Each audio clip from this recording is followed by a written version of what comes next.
It's November the 11th, 2021, and our reading in 1 Chronicles today is chapter 10. Now the Philistines fought against Israel.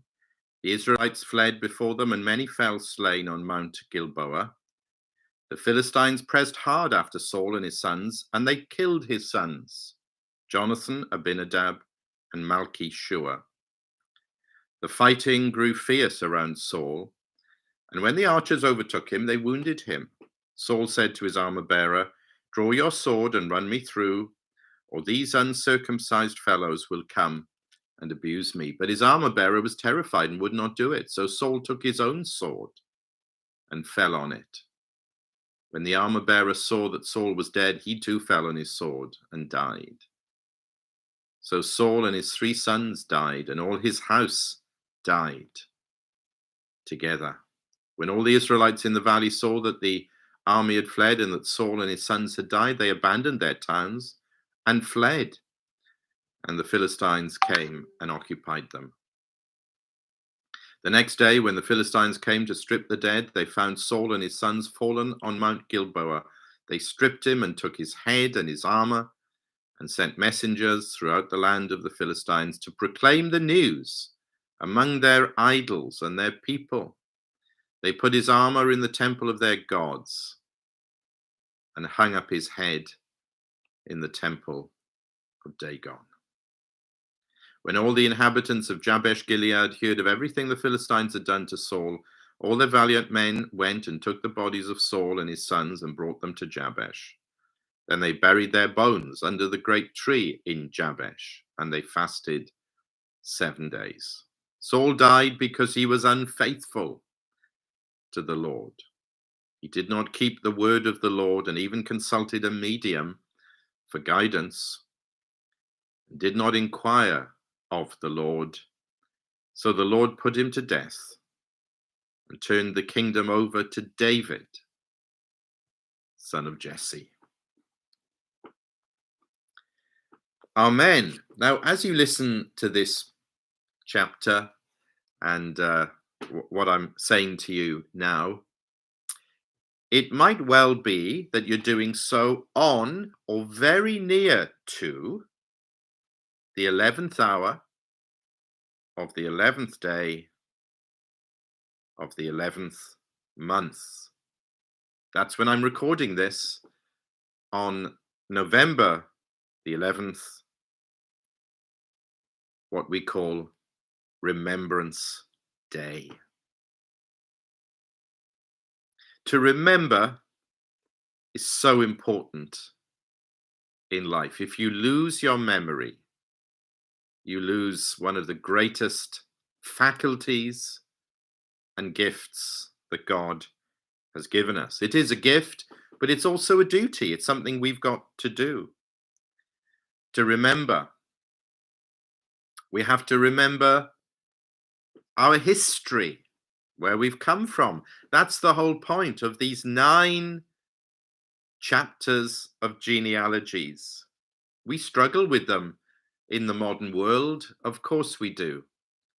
But in the ancient world, genealogies, histories like this, were the key to a people, here God's people, remembering their identity, where they've come from, who they are. That's the key to life now and the future.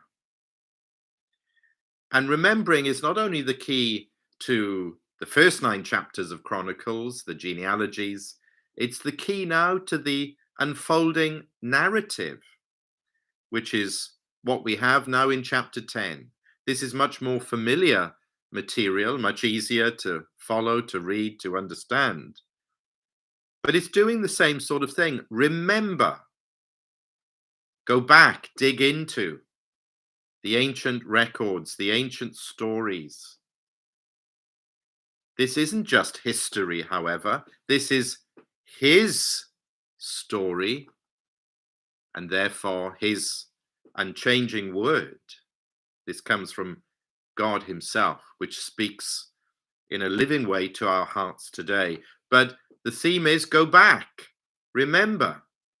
Do you remember in chapter 9, we'd come right up to the point of the exiles returning to the land. That's referred to at the beginning of chapter 9, after the exile. Now we're going back centuries to retell the story, particularly of Judah, the southern kingdom of Judah, and particularly of King David. But first of all, in this little chapter 10, we have a reference to Saul. And what a contrast Saul is to the glorious king who's coming, David.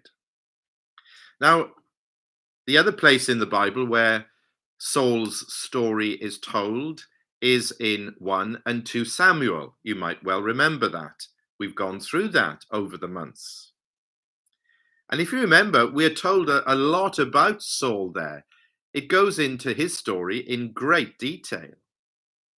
But in the book of Chronicles, mostly what we have is just this one small, and I have to say, pretty miserable chapter.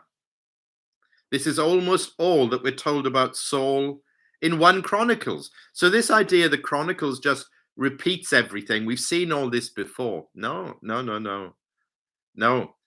He picks up material that we've seen before, but he shapes it and molds it. He's telling this story now from a very different perspective. And it's all to do with faithfulness, being faithful to God. King David, we'll see, who points us ultimately to the Messiah, is the faithful one. Saul, we're told in verse 13, was unfaithful. And what a miserable story it is. A story of defeat. The pagans, the Philistines, conquer Saul and his army. Despair. Kill me, he says to his armor bearer. He can't bear to do it, so he kills himself. Death, of course, he dies on the battlefield. But then disgrace. The pagans come, they chop him up, and it doesn't get much worse than verse 10. They put his armor in the temple of their gods and hung up his head in the temple of Dagon. Utter disgrace. This is Saul. And why is all of this going on? We're given the answer. The answer is theological. The answers to everything in life, the most important answer is always theological. It's always to do with God and our relationship with him. Verse 13. Saul died because he was unfaithful to the Lord. He didn't keep the word of the Lord. He even consulted a medium for guidance. He didn't inquire of the Lord. In other words, he forgot. He is an example here of someone who did not remember. He did not remember the Lord. He did not remember his word. He did not remember his wisdom, that he should seek him and find guidance from him. He went to a witch doctor, or the female equivalent. And the result was absolute disaster. Verse 14. So the Lord put him to death. But here's the good news. And turned the kingdom over to David, son of Jesse, who did remember the Lord. Yes, not perfectly, but what distinguished David and made him the great and mighty man that he was? He did remember. How do we keep on remembering? How can we keep on being faithful? What must we do? Where should we look? We have to obey that word that he's given us, to take bread, to take wine. This is one of the main ways we do it. And what's it all about?